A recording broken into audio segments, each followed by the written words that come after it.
জন্মের পরে আমার নাম কি হবে, সেই নাম রাখার ব্যাপারেও হাদিসে বিবরণ আছে না নাই?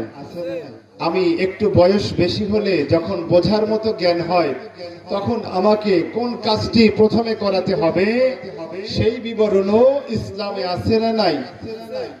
আমরা ইনশাআল্লাহ ইসলামের পূর্ণাঙ্গ বিষয় নিয়ে সংক্ষিপ্ত কিছু আলোচনা পেশ করার চেষ্টা করব। আল্লাহ রাব্বুল আলামিন সেই বিষয়ের উপরে যথার্থ আলোচনা পেশ করার তৌফিক দান করুন, সকলে পড়ি আমিন।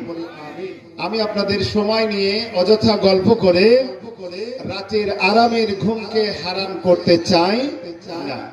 আমরা এখানে বসেছি আল্লাহকে খুশি করার জন্য, ঠিক কিনা? কোন দলের, কোন নেতার, কোন ব্যক্তির খুশির জন্য আমরা কথাও বলবো না, কথা শুনবো না। জোরে বলি ইনশাআল্লাহ। আল্লাহ রাব্বুল আলামিন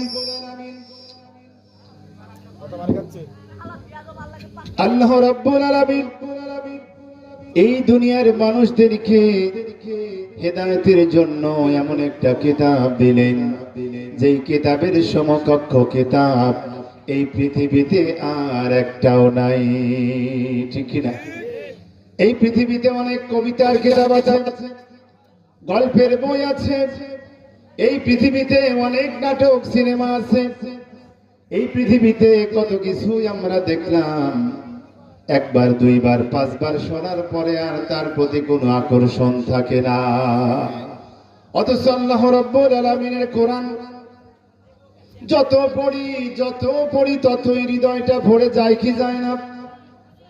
সূরা ফাতিহা ছাড়া নামাজ হয় না। প্রতিদিন 5 ওয়াক্ত নামাজ পড়ে যেই লোকেরা, প্রতিদিন 5 ওয়াক্ত নামাজে প্রতি রাকাতে সূরা ফাতিহা তেলাওয়াত করি কি করি না? প্রতিদিন তেলাওয়াত করি, তারপরও একটা দিনের জন্য বিরক্ত আসে না। কারণ আমি দুনিয়ার কোন মানুষকে খুশি করার জন্য চাই নামাজে দাঁড়াই না, দুনিয়ার কোন মানুষের কাছে কোনো কিছু চাওয়ার জন্য দাঁড়াই না। আমরা আল্লাহ রাব্বুল আলামিনকে খুশি করার জন্য,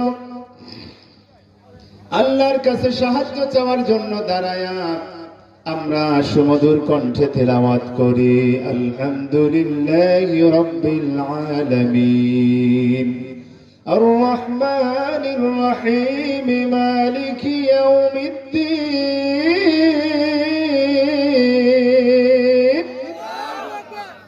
তেলাওয়াত যতই করতে থাকি মন হয় আরো বেশি তেলাওয়াত করি।